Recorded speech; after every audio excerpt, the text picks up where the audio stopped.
morning. What a wonderful introduction to Mother's Day. Welcome to the First Parish in Needham, a Unitarian Universalist congregation founded in 1711, along with the town of Needham. We are a proud LGBTQ welcoming congregation, climate justice-seeking green sanctuary, and level 2 sanctuary supporting congregation for immigration justice.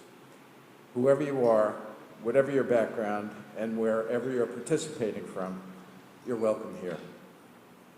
I am Dennis Ross Degnan, a member of the Parish Committee and the Reopening Task Force, and an enthusiastic participant in small group ministry. Leslie and I have been members of First Church for about 5 years, although we were members of the UU Church in Jamaica Plain for many years earlier in our lives. First, let me wish all of you a happy Mother's Day.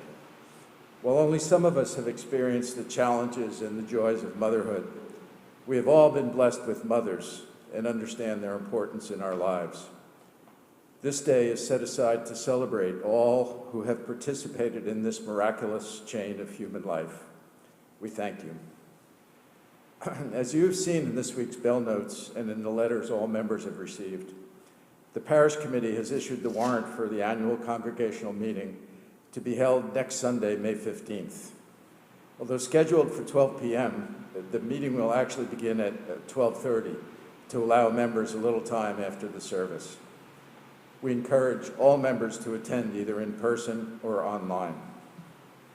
As you know, our congregation is still gathering for Sunday services and programming in a hybrid multi-platform format. Based on recommendations by the Reopening Task Force, we share a worship experience that is low risk by having all in-person participants wear a surgical or an N95 equivalent mask. Although our buildings remain under certain restrictions due to the COVID-19 pandemic, our faith community is open and welcomes everyone. As Unitarian Universalists, we share an ethical commitment to serve the most vulnerable, which guides our ongoing work to deliver excellent online programs that complement our in-person ones. We hope that all of you will plug into our Zoom gathering opportunities throughout the week, including Zoom social hour after every Sunday service. Those who are here in person this morning and following our COVID-19 precautions are welcome to join a brief in-person social hour in the parish hall.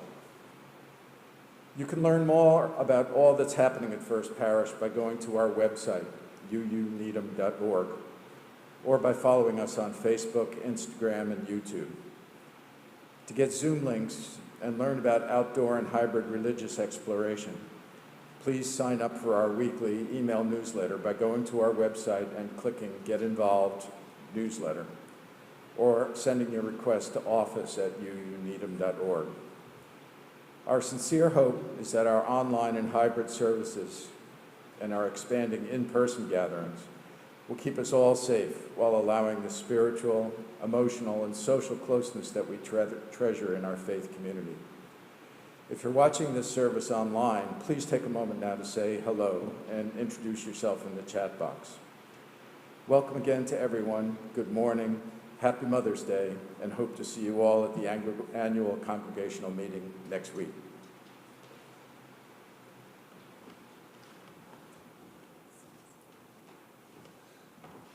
Good morning.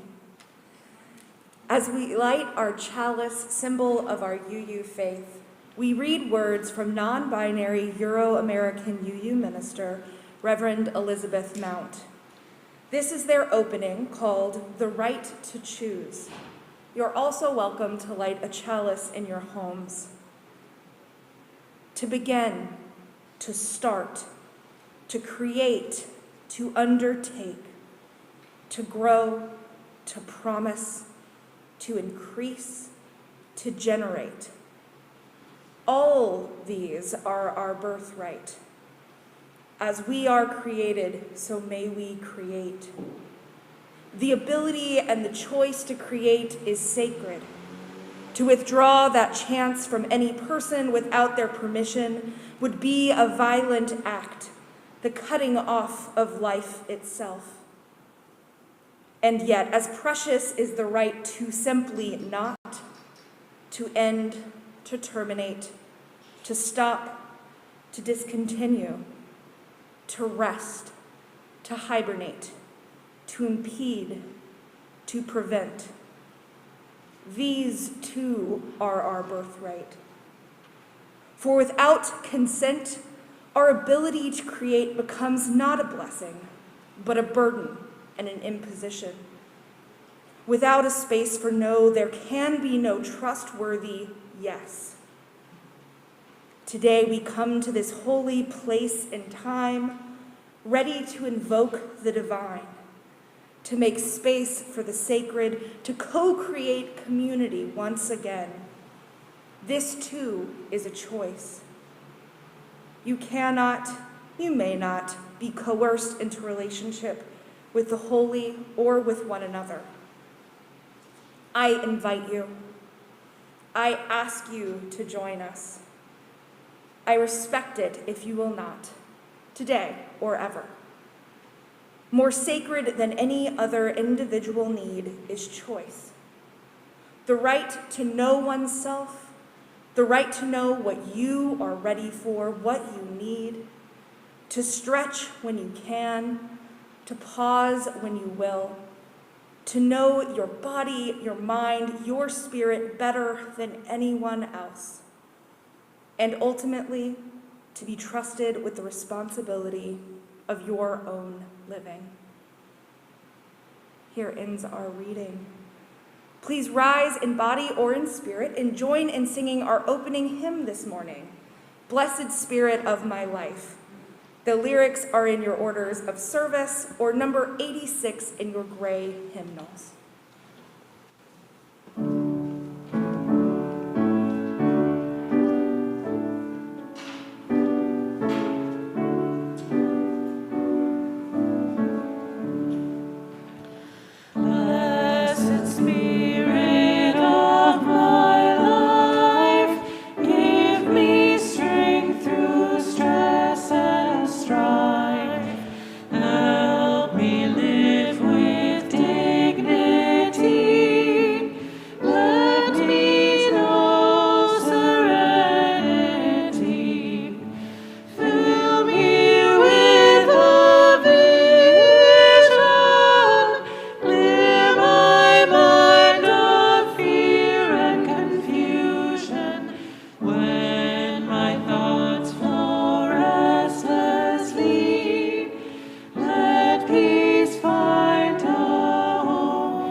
In the Unitarian Universalist tradition, the covenant is a set of promises the membership of a congregation strives to honor with one another and out in the world. We strive to live these promises every day. Please say along with me the words of our parish covenant in your orders of service. We gather as a loving community to encourage and comfort one another. We gather as a diverse community to support each other in our search for spiritual truth.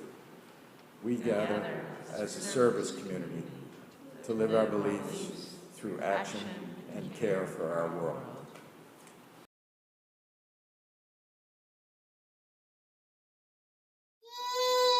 Cheese! Sophia, we're going to read one of our favorite books. What's this book called? Mama and the Mama and Mommy and Me in the Middle by Nina LaCour, illustrated by Kehlani Juanita. Monday. The sun is hiding and the moon is still bright. It's nighttime. That's right. When Mommy kisses my cheek and says, "Good morning." Just like always, Mama takes down the plates. I set out the napkins and forks, and Mommy cooks the pancakes until they're golden. Mommy and Mama and me in the middle. We eat until our bellies are full, and the sun has begun to warm the sky. I'll be home on Sunday, Mommy says. And then we wave goodbye. Bye. Bye-bye. Bye-bye. At the cafe, when Jane calls my name, 2 cups wait on the counter instead of our usual 3. We sit and watch the neighborhood wake up. I give myself a milk mustache, and Mama laughs. Exactly. Tuesday. During circle time, I say, "My mommy is on a work trip." Mr. Henry says, "Is anyone else missing someone they love?" Olive misses her sister away at school. They used to build block towers. Miguel misses his papa in a faraway country. He wears a necklace to remember. And Chloe misses her cat who ran away. Wednesday. "Let's call Mommy," Mama says when I wake up. Yes. It rings and rings, and then, "My loves," she says, "it's you." In the faraway place where Mommy is working, snow falls from the sky. You're too tall. You're You're too tall. You're too tall right now, Sophia. I miss you as much as... I'm too tall. You are too tall. Come sit. I miss you as much as all the snow in Minnesota, she says. I see lights. I see lights. That's right. How many lights do you see? I see 1, 2, 3, 4, Sophia. 5, 8. We don't jump in our seat. I see 1, 2, 3, 4. Sophia, we're going to keep going. I miss you as much as all the snow in Minnesota, she says. I miss you as much as all the rain in California. That's a lot of missing, she says. I hug the phone and Mommy squeezes hers. Then I give Mama a hug because real ones feel better. At lunchtime, I sit on one side of Mama at the table. Then I move to the other side. It's tricky to find the right spot when I'm not in the middle. Thursday. It's errands day. Library books, thunk, into the slot. Packages dropped off at the post office. Thunk on the slot. Thunk. Thunk. I'm always a big helper at the grocery store. Apples for Mama, check. Blueberries for Mommy, check. More. Bananas for me. 1, 2, 3, 4, 5, 8, 9, 10, 12. It's a lot of blueberries. It's what of blueberries. Bananas for me, check. But Mommy's still on her trip, Mama says. Oh, I say, remembering. I put the blueberries back where I found them. And later, gray sky. Mama's too busy to play. Tears roll down my cheeks. Oh, kiddo, what's wrong? I miss Mommy. I miss her as deep as a scuba diver down in the ocean and as high as an astronaut up in the stars. That's a lot of missing, Mama says. I miss Mommy, too. Let's snuggle up and miss Mommy together. Little by little, I feel better. Friday. Our walk to school is warm with sunshine and speckled with puddles. In front of one house... Puddles! In front of one house, the flowers grow so big and wild, Mama and I have to walk single file down the sidewalk. Here in the flower forest, I get an idea. I whisper it to Mama. Yes, she whispers back. Keep it in your mind, I tell her. It's a plan, she tells me. You don't forget either. Saturday. I keep the plan in my mind as I help Mama stuff our dirty clothes into the machine. Well, I wash the windows with my own sponge and water the plants on the windowsill.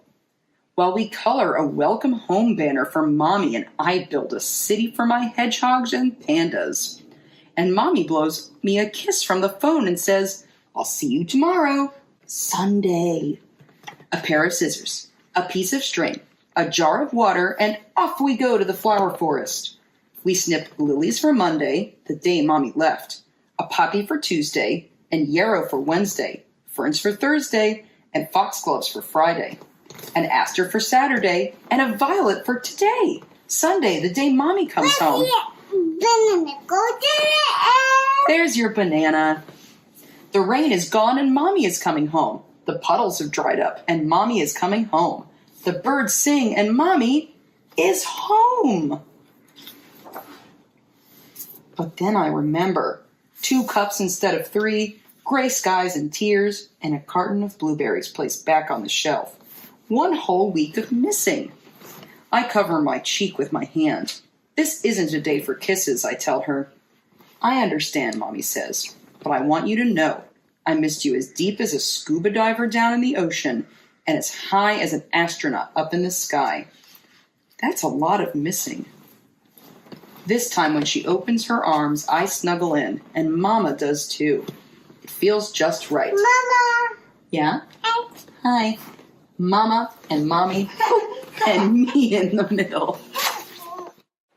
Such a beautiful story of a little girl and her compassionate mothers.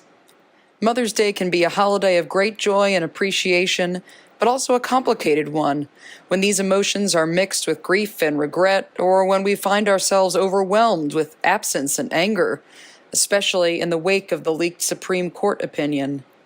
Maybe today you're so happy to be connected with the mothers and mother figures in your life. Maybe today you're honored to be connected with children in your life as a mother or mother figure. And maybe today you're really missing someone. Maybe today you're remembering a family relationship with sadness. Maybe today isn't a day for kisses. But I hope today we can honor all that is Mother's Day and especially celebrate the loving mothers among us.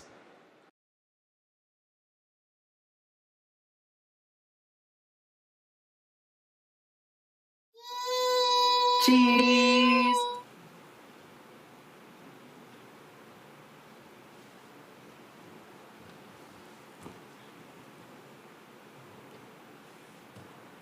Now, as our kids and our teachers follow Sarah Elizabeth in the light of our sanctuary chalice down to religious exploration, please join in singing them out with Longtime Son as printed in your orders of service.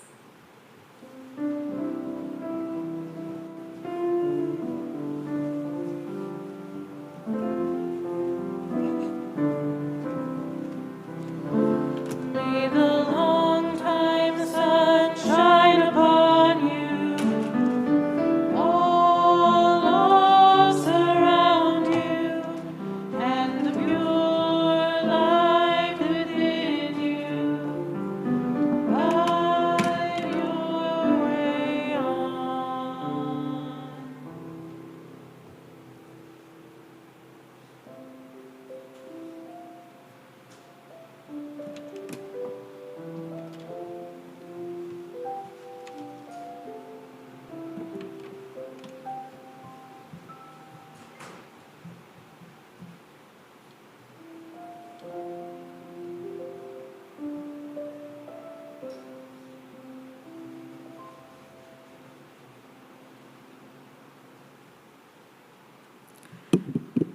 This is now the time in our service when we share the joys and concerns that are very close to our hearts and lives.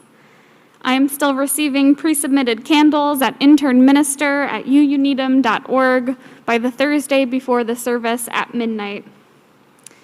If you are in the parish hall and have a joy or concern, all are welcome to quietly offer a stone at the altar and write your joy or concern on a slip of paper, which the pastoral care team and ministers will see at a later time with your permission.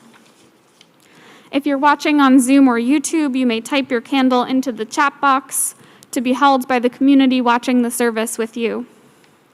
As our service is live streamed to YouTube, we cannot guarantee that your joys, concerns, sorrows, milestones will stay within the First Parish community. So you are always welcome to reach out to me, Reverend Katie, or the Pastoral Care Associate of the Week, Judy Hadrick, for pastoral care or to share more privately. And now, if you are in the sanctuary and have a joy or concern, please either give a wave and we'll bring the microphone to you, or come forward, light a candle, state your name and your pronouns, and briefly describe what is on your heart.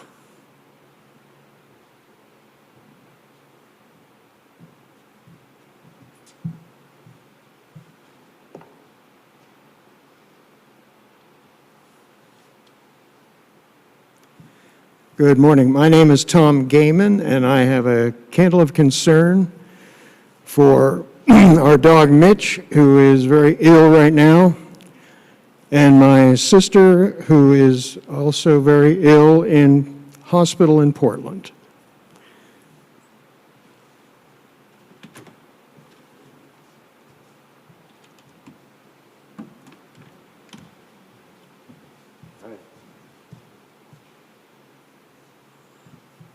I haven't done this in a long time.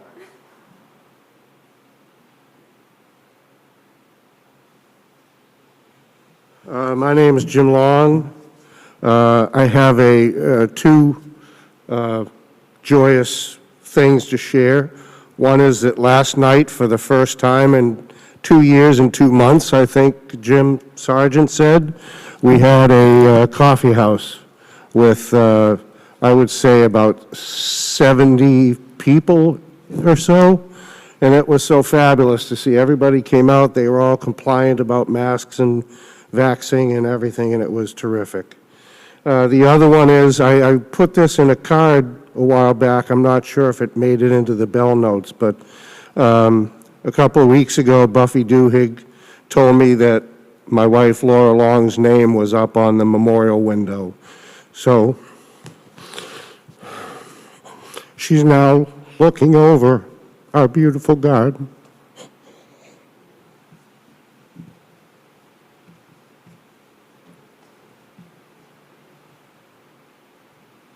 Good morning. My name is Florence Graves, and this is a candle of joy that for the first time in 28 years, Miss Josephine Pina has her son, who's been out of prison while waiting on, he has an evidentiary hearing coming up this week, pray, and that for the first time in 28 years, she has her son for Mother's Day.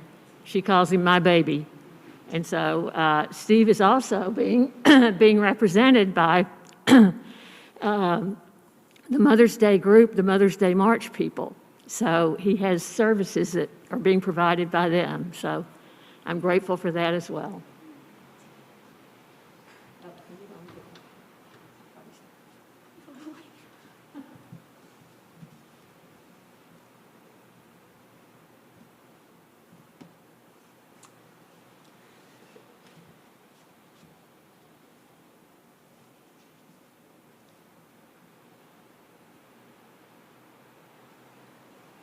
Hello, I'm Calvin Koenig. I use he and they pronouns, and I have some bittersweet news. So I let the choir know this morning that I accepted a music director position at St. Paul's in Natick.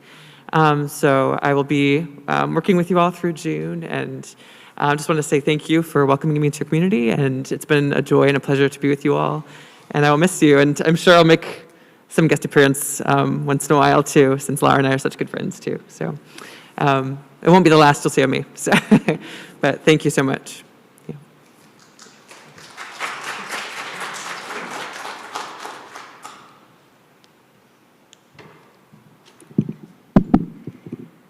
Our next candle this morning is a candle of sadness from Chris Pooley for his younger brother Steve, who's been fighting pulmonary fibrosis for 1.5 years.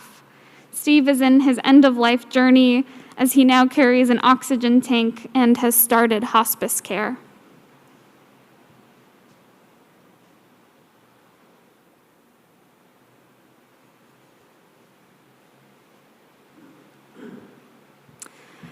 Our next candle this morning, I guess sort of in a similar vein as Kelvin's, is my own, I guess, bittersweet candle of joy. After a week of candidating with the UU Church in Marblehead, the congregation voted unanimously to call me as their next minister on August 1st. So, thanks.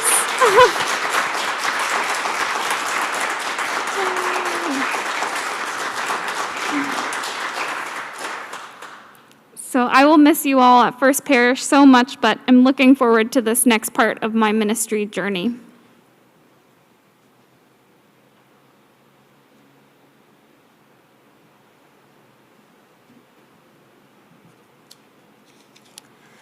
For all the joys and sorrows we still hold in our hearts this morning, and for the prayers of our neighbors near and far, we will light one final silent candle.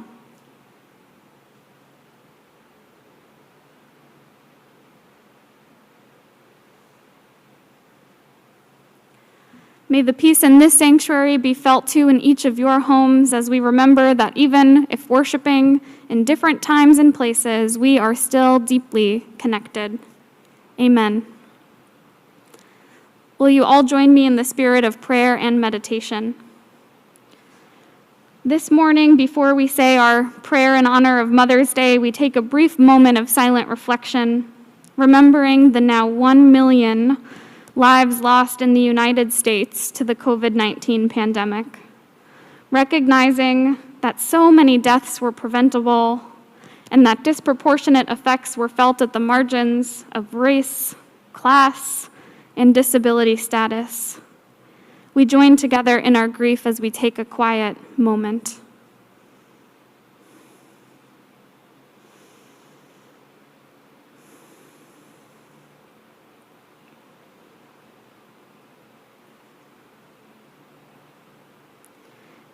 And now hear these words adapted from UU minister and mother, Reverend Tracy Springberry. On this Mother's Day, let us hold in our hearts all those who love their mothers, who had blessed childhoods, and whose mothers loved them and support them through adulthood, and who celebrate today with joy. Let us hold also those who have been hurt by their mothers, or no longer speak to their mothers and find today painful. Let us hold those whose mothers have died and today are filled with sadness or guilt or relief. Let us hold those for whom the gender binary of Mother's and Father's Day has never felt quite right, and those who were raised not by mothers, but stand-in mothers or fathers, or just simply leaving the gender language out of it, parents or parent. Let us hold all who are mothers in our hearts, those who have found mothering fulfilling, those who discovered too late that they were not suited to the task, and those who just muddle along best they can. Those who have borne the brunt of this pandemic, schooling and caring for children while separated from communities, friends, and family, exhausted with few resources. Let us also remember all those for whom this day is painful, those who wanted to be a mother but never could, those who still try month after month without success, those who have given children for adoption and wonder where and how they are, those who are separated from their children or their mothers by distance or estrangement. Let us remember, during this fraught week where a draft decision that could overturn Roe v. Wade was released, those who do not want to or cannot mother a child, but find themselves pregnant in places where they have no choice but to give birth, and are thus forced into this sacred, challenging task without resources or desire. Let us remember those who terminated a pregnancy, for whom perhaps today is filled yet again with sadness or guilt or relief. Being a mother and being in relationship with a mother can bring out the best and the worst. Let us bless us all, wherever we are, whatever we need on this Mother's Day.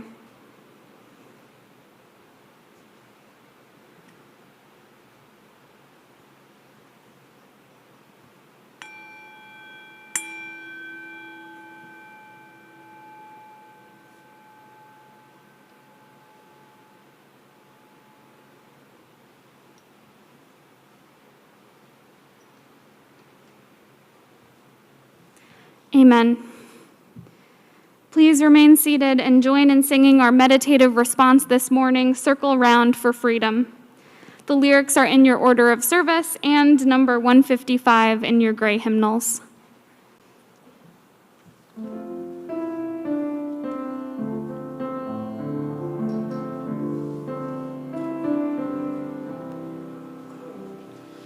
Circle round for freedom, circle round for peace, for all of us imprisoned, circle for release, circle for the planet, circle for each soul, for the children of our children, keep the circle.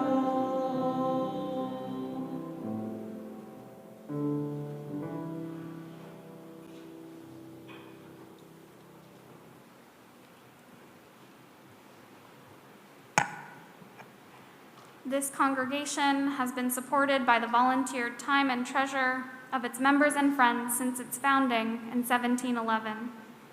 This is the time in our service when we, the modern stewards of this church, offer what we can to build and sustain the congregation and world that we envision. Today's offering will be given in its entirety to the Louis D. Brown Peace Institute, which was founded by Chaplain Tina Cherry after her 15-year-old son was killed as a bystander to a shooting in 1993. The Institute offers emotional and practical support for surviving family members of homicide and promotes preventative, anti-violence, and gun reform measures. It also should be noted, with everything going on this week, reproductive justice is about more than just abortion access. And the Louis D. Brown Peace Institute is connected to reproductive justice work and its focus on creating safer environments for parents to parent their children in. And finally, we celebrate and express our gratitude for all the ways you all have already participated in the Peace Institute's Walk for Peace, from our lead organizers, Becky Siebens and Marianne McGowan, to everyone who participated in the walk this morning, to all those who donated to the First Parish team. And so, to donate to today's offering, you can use one of 3 different methods, as described in your orders of service. You can use text to give at the number 73256. You can donate through our website, uuneedham.org, or you can write a check or give cash in the offering plate, or mail your gift to First Parish at 23 Dedham Avenue. Whatever way you give, please be sure to specify whether your gift is for the Sunday collection, your 2022 pledge, or your 2023 pledge. Thank you for all your support for First Parish and our community partners, and many thanks to Lynn Jakowski for today's beautiful floral display given for every mother on Mother's Day. May the ushers please come forward.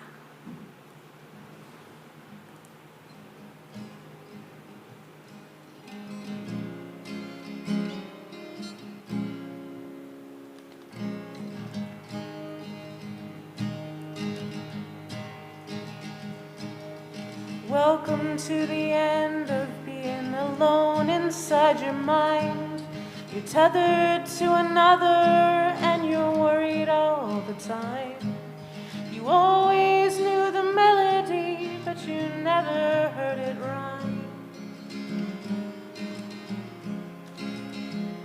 She is fair and she is quiet, Lord. She doesn't look like me. She made me love the morning. She's a holiday at sea. The New York streets are busy as they always used to be. But I am the mother of Evangeline. The first things that she took from me were selfishness and sleep. She broke 1,000 heirlooms I was never meant to keep. She filled my life with color, canceled plans and trashed my car.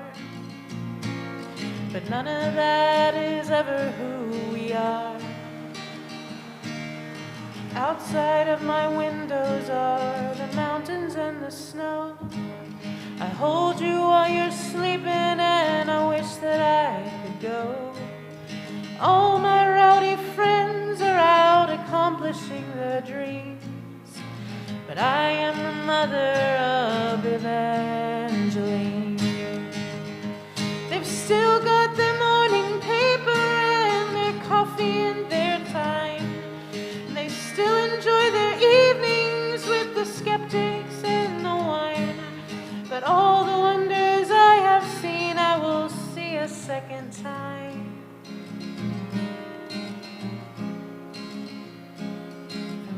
insight of the ages through your eyes. You were not an accident where no one thought it through.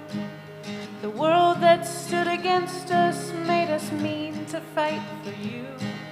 And when we chose your name, we knew you'd fight the power too.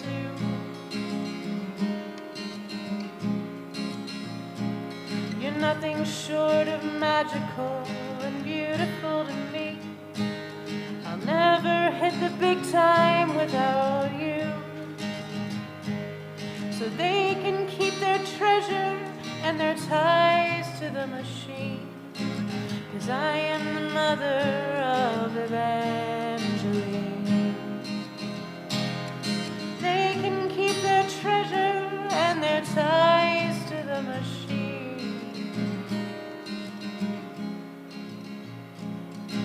'Cause I am the mother of Evangeline.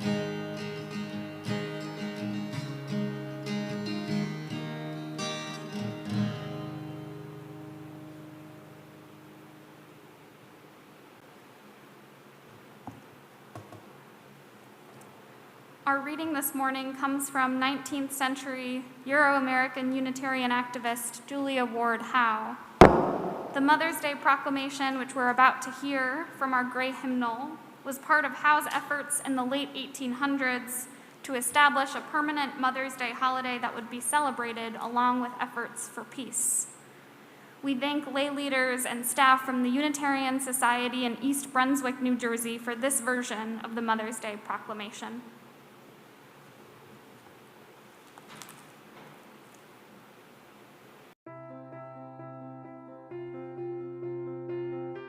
Arise, all women who have hearts. Whether your baptism be that of water or of tears. Say firmly, we will not have great questions decided by irrelevant agencies. Our husbands shall not come to us reeking with carnage for caresses and applause. Our sons shall not be taken from us to unlearn all that we have been able to teach them of charity, mercy, and patience. We women of one country will be too tender of those of another country, to allow our sons to be trained to injure theirs. From the bosom of the devastated earth, a voice goes up with our own. It says, disarm. Disarm.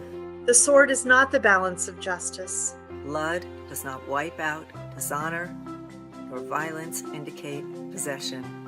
As men have often forsaken the plow and the anvil at the summons of war. Let women now leave all that may be left of home for a great and earnest day of council. Let them meet first as women to bewail and commemorate the dead. Let them solemnly take counsel with each other as to the means whereby the great human family can live in peace.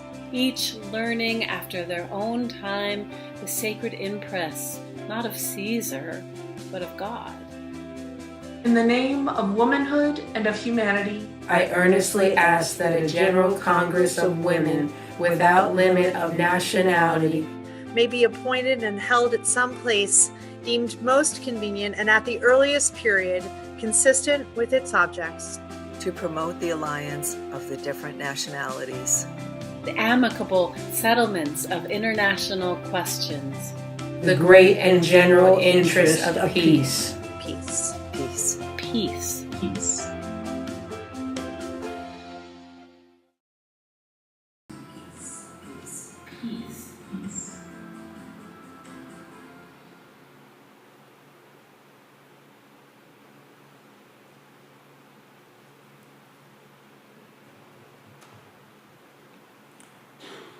For those of you who read your bell notes closely, you are expecting a sermon today called Letting Go While Holding Tight, on parenting and aging and any time we face uncertainty in this life. I was expecting to write that sermon too. In fact, I even started it. I even emailed some of you about it, asking what letting go while holding tight means to you. But and I hope I'm not disappointing you too much, but this is not that sermon.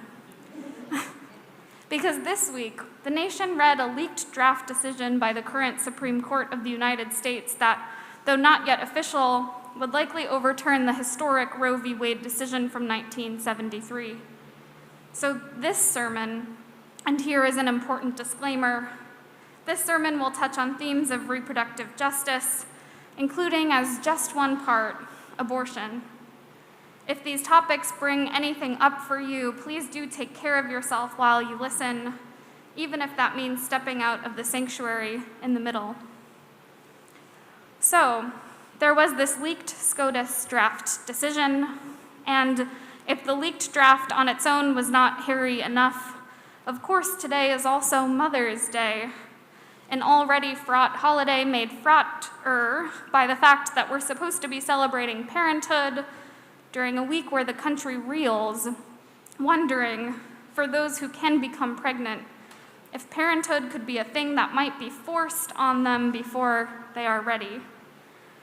At first, the whole service felt a little bit hairy, a little bit like one big old contradiction, and I was dealing with my own despair, my own fear, and my own red-hot anger. Throughout the week, however, I stumbled upon the words of other faith leaders, which became a balm for my own doubting and exhausted spirit. Reverend Elizabeth Mounts, for example, from our Chalice Lighting this morning, which reminds us to begin, to start, to create, to undertake, to grow, to promise, to increase, to generate. All these are our birthright. As we are created, so may we create. The ability and the choice to create is sacred.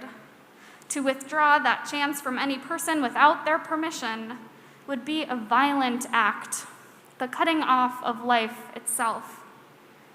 And yet, as precious is the right to simply not, to end, to terminate, to stop, to discontinue, to rest, to hibernate, to impede, to prevent. These too are our birthright. For without consent, our ability to create becomes not a blessing, but a burden and an imposition.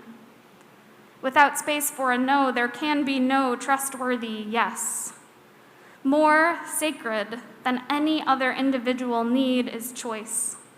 The right to know oneself, the right to know what you are ready for, what you need, to stretch when you can, to pause when you will, to know your body, your mind, your spirit better than anyone else, and ultimately to be trusted with the responsibility of your own living.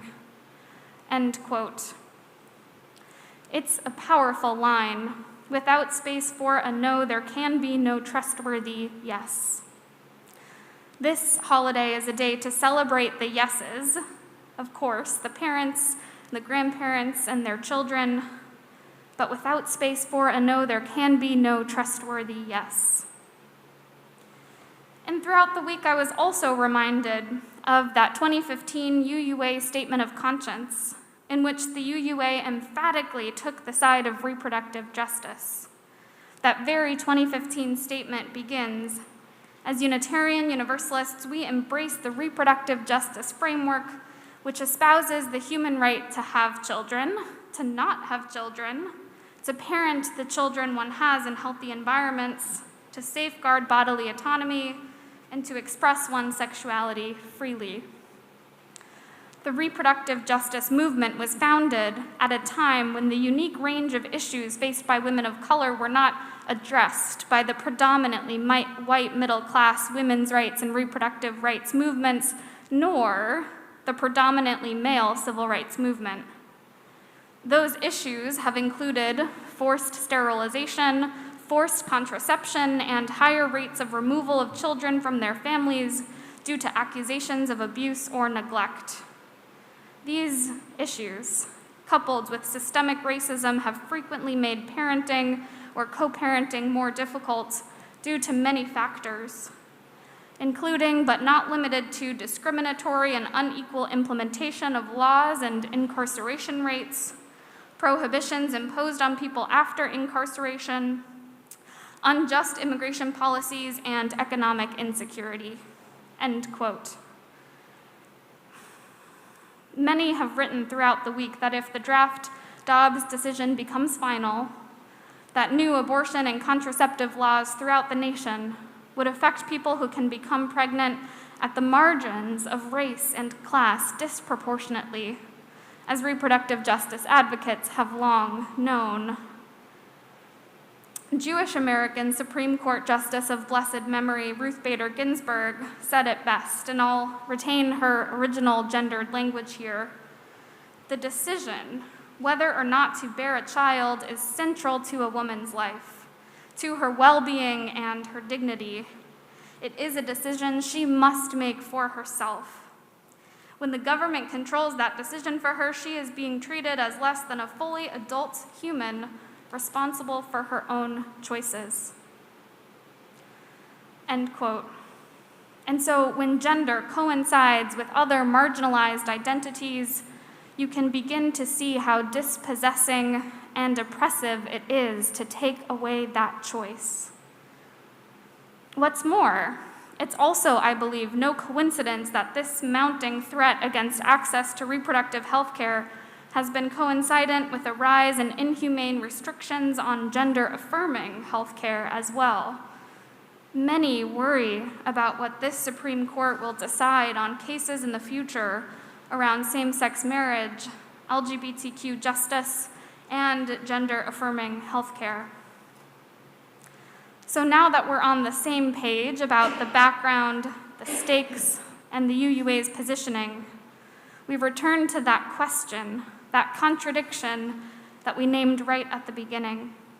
How do we do both today? How do we celebrate parenthood today while also espousing choice and reproductive justice when choice sometimes means terminating pregnancies? Since I've been attending UU churches, I've noticed a trend. Each year, I've seen this spiritual theme of parenthood nuanced and complicated, if only 1 degree more each time. From lovely and flowery Mother's Day poetry, to then including in our pastoral prayers our prayer for folks who have lost mothers or have fraught relationships with them, to then our ongoing work to explode the gender binary altogether, to last year Reverend Katie getting real honest about the demands and the unglamorous challenges of pandemic parenting. So maybe this is how we take the celebration of parenthood 1 degree further this year, when we say, again, and I quote, "As UUs, we espouse the human right to have children, to not have children, to parent the children one has in healthy environments, to safeguard bodily autonomy, and to express one's sexuality freely." Maybe Mother's Day this year we can return to what the first Mother's Day was all about anyways, with Julia Ward Howe, as we just heard, who established the holiday as a reminder to mothers everywhere to work to create a safer world for their children to live in. At the time, that meant a world with no more wars. Maybe this is what mothering is all about, whatever our gender, and whether or not we ever decide to bear children. Creating a safer and just world for our children and for those of us who don't have children, for anyone who will outlive us. A world with choice.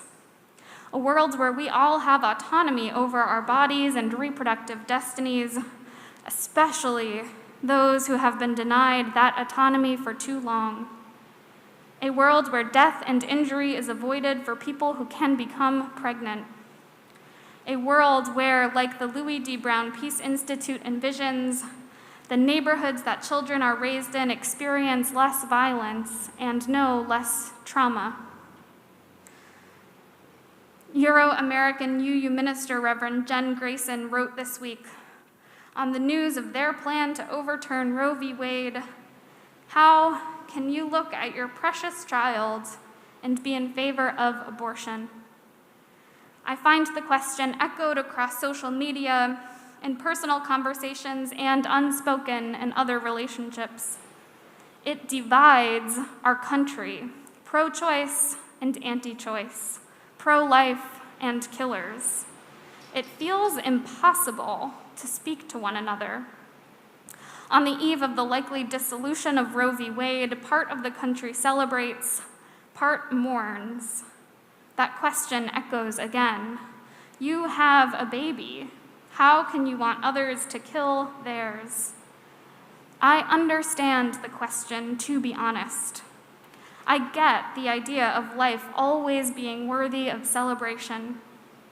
And I watch my daughter play, her body vibrating with delight as she growls at our stairs, for some reason known only to the mind of a toddler. At the cusp of the likely dissolution of Roe v. Wade, my spirit burns with fire, angry at the path that led us here.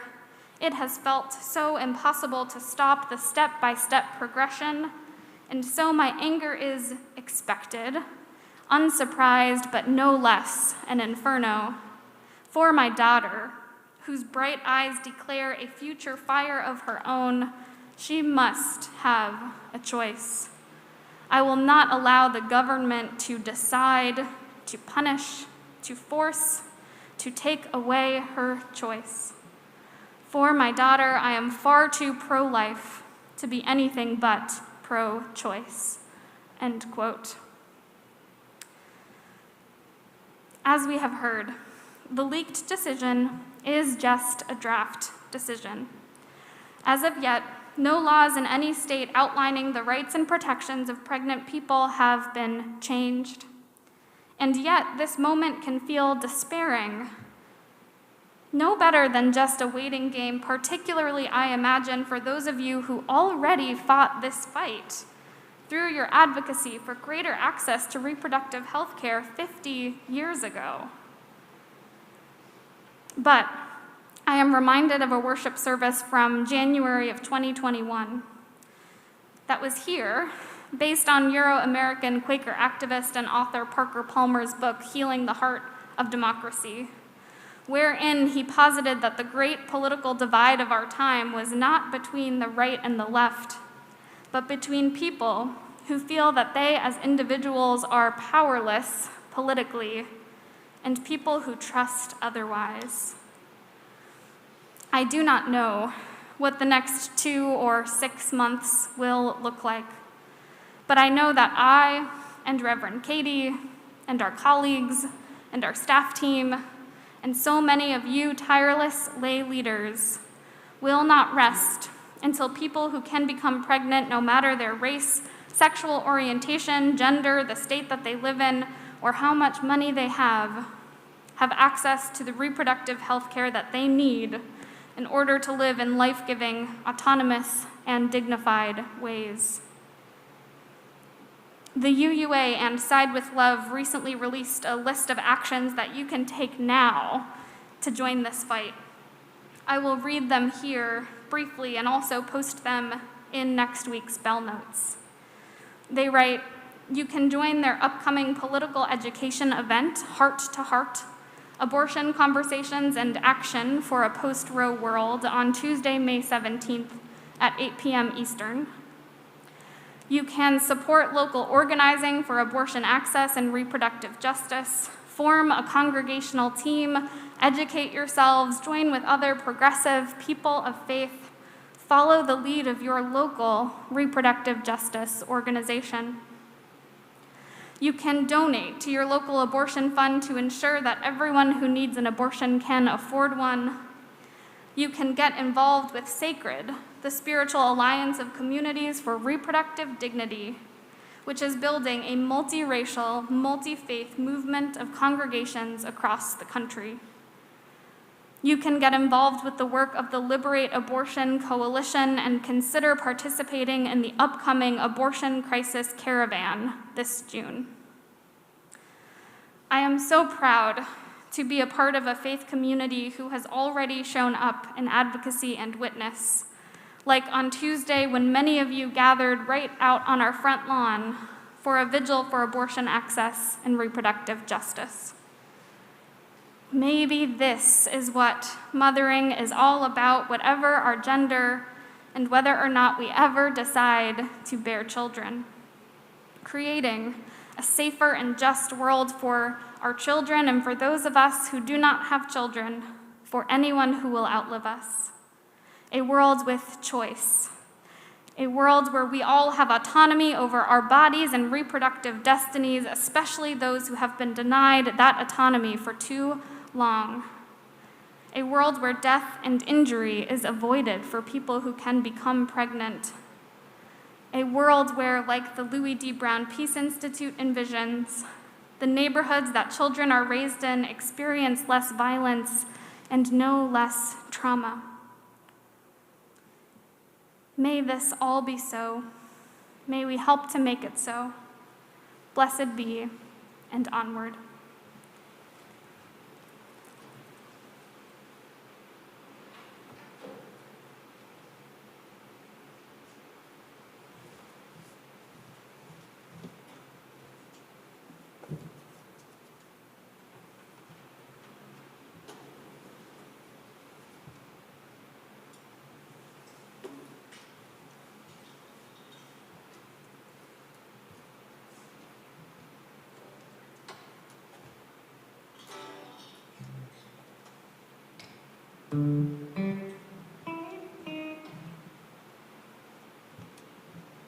This song, Perdido, became famous in the Duke Ellington Orchestra. Juan Tizol, who wrote it, was a band member, a horn player in the Duke Ellington Orchestra.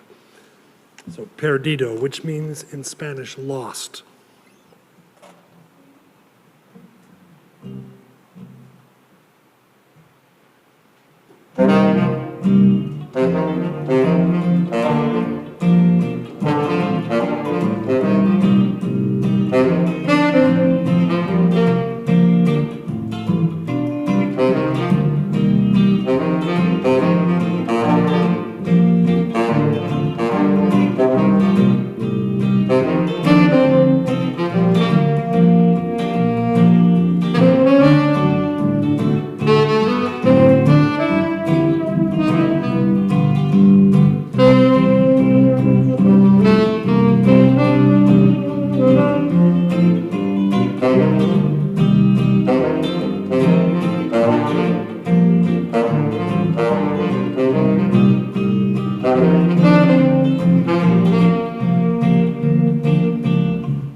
know about you, but I needed that jazzy, uplifting anthem.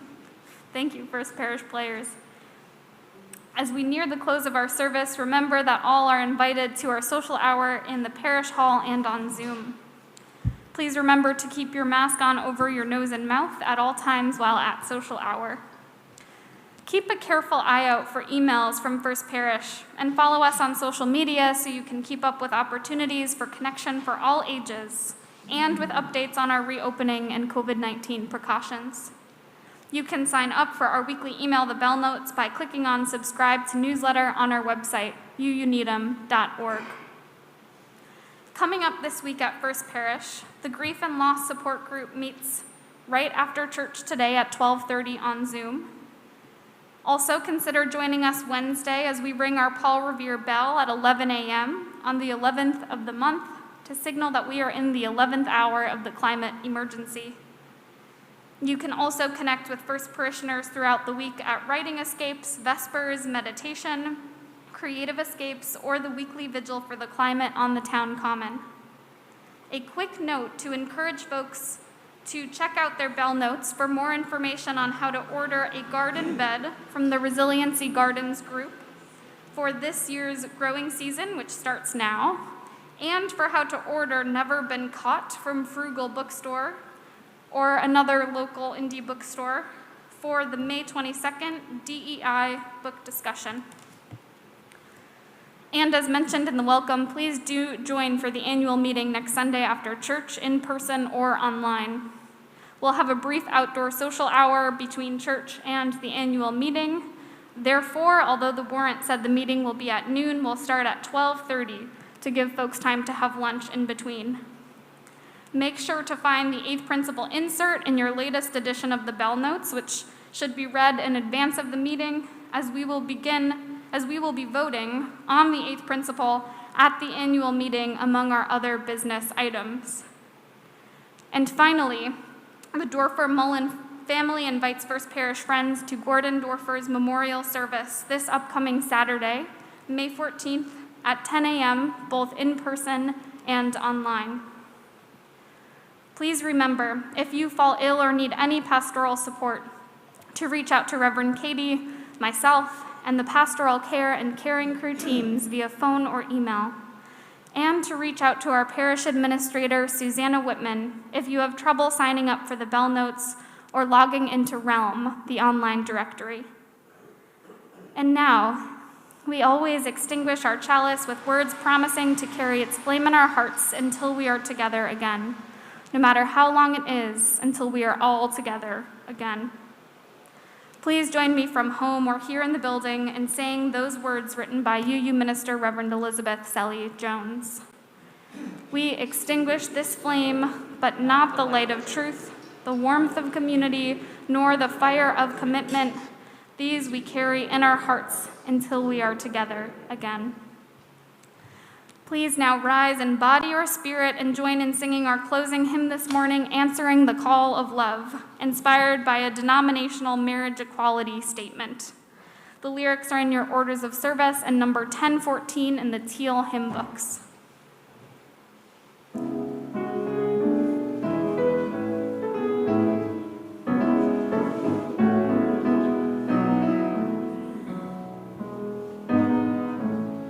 The promise of the Spirit, faith, hope, and love abide, and so every soul is blessed and made whole. The truth in our hearts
As we close our worship this morning, take these words by queer trans writer and poet Mason Bolton with you as a benediction. Good morning. I missed your good because a plane, because a truck, because a gun, because a cop, because a government, because a people suffering, because too many people suffering, because war, because famine, because some mornings it is so hard to rise, to wake, to be a self. There is a pause here. There is a deliberate cessation.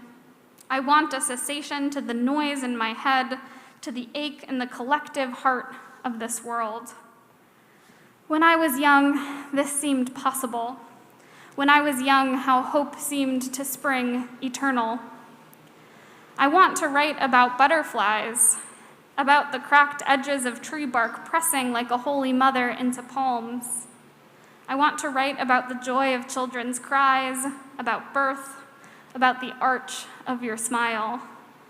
I want your mornings good, your evenings good, all the late nights and sunrises and afternoons and moments pressed against the ticking glass of your life good. But for now, let us breathe. For yourself, for each other, let us breathe in when others cannot, when we can do nothing else. Let us stretch ourselves open to embrace our friends, to extend our bodies open to anyone willing to meet us, or even to meet those we think may not.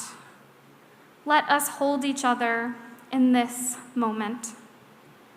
Our service begins when our service ends. Amen, and go in peace.